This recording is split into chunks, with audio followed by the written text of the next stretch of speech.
Back in 1990-something, while temporarily living in a crummy motel room in northern Wisconsin with my mom and siblings, I couldn't stop thinking about this game called Final Fantasy VII that I used to rent week after week, and the unfinished playthrough that I would never complete because both it and my PlayStation got left behind at my house in my hometown. Me and my family kind of had to move away abruptly to get away from my mom's crazy ex-boyfriend. Kind of a story for another day. But if you are curious, you can check out my video titled Dear Final Fantasy. While staying in this motel, eventually I was able to beg my mom enough that she finally took me to a local video store in the town we were in, just so I could rent an entire PlayStation and a game. Back in the day, you could actually rent whole consoles from video stores, believe it or not. But another game did catch my eye. I didn't know anything about the game, but the cover looked awesome. I'm talking about Thousand Arms for the Sony PlayStation 1.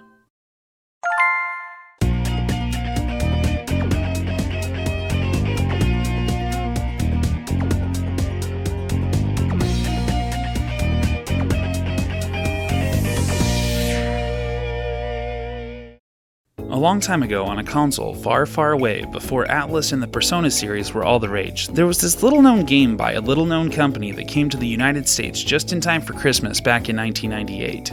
That game was Thousand Arms, produced by Atlus but developed by a small dev team called Red Company. The game's development would be led by Takehiko Ito, the man behind Outlaw Star. Other notable members of Red Company would include Oji Hiroi as executive producer, the man behind Sakura Wars, and Hiroshi Kojima as the animation director, whose works include contributions to Hunter x Hunter, Area 88, and none other than Cowboy Bebop. Red Company would later go on to change their name to Red Entertainment, and go on to work on the Gungrave series of video games, which holy shit is a good game, as well as Record of Agarest War, as well as a Trigun video game that would never see the light of day. Red Entertainment would eventually be sold to the Chinese Communist Party,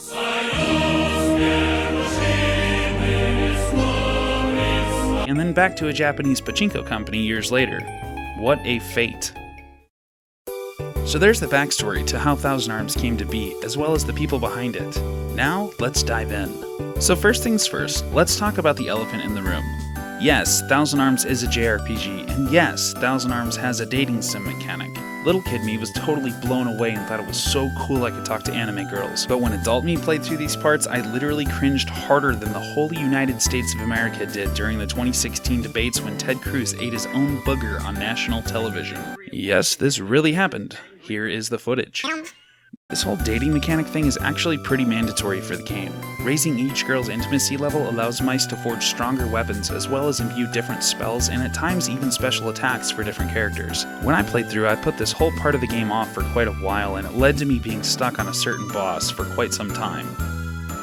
Finally, near the end of the game, I spent a few nights grinding this part of the game out, and when it was time to face down the few final bosses, I was actually pretty over-leveled. Point being, be sure to take some time away from your classic JRPG adventures of traveling the planet and killing God to spend some time with the ladies and relax. But let's be real, it's pretty impressive that in the 1990s, Red Company managed to fit 15 plus hours of voice acting into this whole portion of the game. Could you, pass gas in front of me? And yes, Thousand Arms has voice acting. It's certainly not the greatest, but it's at least on par with average 90s anime dubs. Most of the cast are nobodies that only had a gig or two, like the main character Meis, whose voice actor Brian Mori being only credited with this one character his whole entire career. The game features John Rabson as the voice for both characters Jyabil and Bandager, whose repertoire consists of Brad's Pampered Pets, My Little Pony, Friendship is Magic, and a Barbie movie? Oh my god. The craziest thing in the world, though, is the voice actor for Sodina, the game's main love interest, is voiced by Amanda Wynn Lee, who also voiced none other than Rei Ayanami from Neon Genesis Evangelion, which I guess isn't really that impressive. I don't even know if she really ever talks. Interestingly enough, some of the cast would later go on to take roles in the Persona series, but even more interesting is that like 80% of the voice actors for this game also went on to provide voice acting for another obscure Atlus game, called Tail Concerto, the game about furries. God damn, I want to play this one day. Someone's coming! Thousand Arms opens up to our main character Meis walking back to his hometown, broke and starving, probably from wasting all of his money womanizing. As he gets home, he hears a big calamity and realizes his hometown is under attack by a group known as the Dark Acolytes. Before checking on his family, of course, he has to stop and flirt with a girl who's actively fleeing death. This is a classic moment that really sums up our main protagonist. After realizing his hometown was lost, he flees to a nearby city called Boyzby. This is where Meis meets a girl named Sodina, as well as her brother Jyabil, a blacksmith who would eventually agree to take Meis on as his apprentice. And it's here where we learn Meis' excuse for all his womanizing. He's not just a regular blacksmith, he's a spirit blacksmith that requires the help of a girl and the power of love to help imbue elemental spirits into weapons. Or so he says. Through Jyabil, we learn that the only way to defeat the Dark Acolytes is to journey across the land, searching far and wide, and to light the flames of all the sacred altars throughout the world. However, the leader of the Dark Acolytes, Emperor Meis, has manipulated Jyabil's first apprentice, Schmidt, to join the dark side of the Force. Schmidt, your rival, is also searching the world for the sacred altars so he can steal their power for the Emperor, who of course plans to ascend to the moon to become a god. Imagine that in a JRPG. On your journey traveling the world, you meet a really interesting cast of characters, each truly feeling unique. And unique is an understatement. Visually, Thousand Arms is similar to Grandia or Xenogears, 2D sprites over 3D polygon environments, my personal bread and butter. There are a few instances where the game uses pre-rendered backgrounds, and honestly they look really good. I'm just not sure why there's so few examples of it in this game. The game again is chock full of voice acting, handling most of its cutscenes with hand-drawn portraits of the characters, even with occasional motion during the dialogue. The game manages to transition in and out of these scenes with very minor load times, which keeps the flow going. There are, however, some CGI FMVs as well as the occasional CGI FMV with 2D hand-drawn animation layered over the top, which looks amazing. Honestly, Thousand Arms has some really awesome visuals for being such an obscure and not very popular game. Now, there are two things about this game that are a little bit weird. Now, I will say I hate hearing complaints about games' cameras, but thankfully Thousand Arms does allow you to rotate and spin the camera's viewpoint. Most of the time you won't even need to worry about this unless you're in this one particular town that would almost be unnavigable without this ability. The second thing about Thousand Arms that some people might not like is the combat is sort of strange. I mean, at the end of the day, it's just like any other JRPG, but in this game, instead of having party members standing side by side, all attacking and casting spells at the same time, instead Thousand Arms has a frontline character with your other two party members standing behind the frontline character. The same goes for your enemies. Frontline characters and enemies take turns attacking as normal, and when either you or the enemy's frontline character falls in battle, someone from the back fills their spot, and this carries on. This in theory works well, and it doesn't really slow combat as you'd expect it to, because each randomly encountered monster only takes a hit or two from a regular attack to go down. My biggest issue with this is your back characters can only cast healing or buff/debuff spells and use items. They can't attack or cast any offensive magic. You'll never get to see them in action unless you're constantly rotating out who your frontline character is. I mean, Meis is definitely a fuckboy, but I can't imagine him letting a girl go toe-to-toe with enemies while he sits in the back waiting. But shit, I don't know, maybe he would. Now let's talk about Thousand Arms World Map. World maps in PS1 JRPGs are probably one of my most favorite things about the entire genre. And as much as I love Thousand Arms, and despite the fact that it holds a really special place in my heart, the world map in this game is really disappointing. There aren't really a whole lot of towns, and half of them you only get to visit once. There aren't any secret things to find or really any reason to explore at all. You get one vehicle, which is a ship that can only drop you off at shores. There's no airships, no cars, no giant yellow birds, and the ship gets damaged during a battle with the Dark Acolytes. It eventually comes back, but by then you're only a few hours away from obtaining the ability to fast travel. The lack of airships is especially weird because the game's world has plenty of airships, and in fact they're one of the game's biggest themes. However, you never get to fly one. So that's it. An entire world map, a couple of towns, a few dungeons, no secret caves, nothing.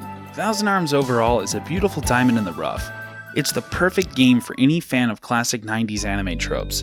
There's so much love and polish put into this game by such a tiny dev team, and there was so much potential for this game to spawn a whole franchise.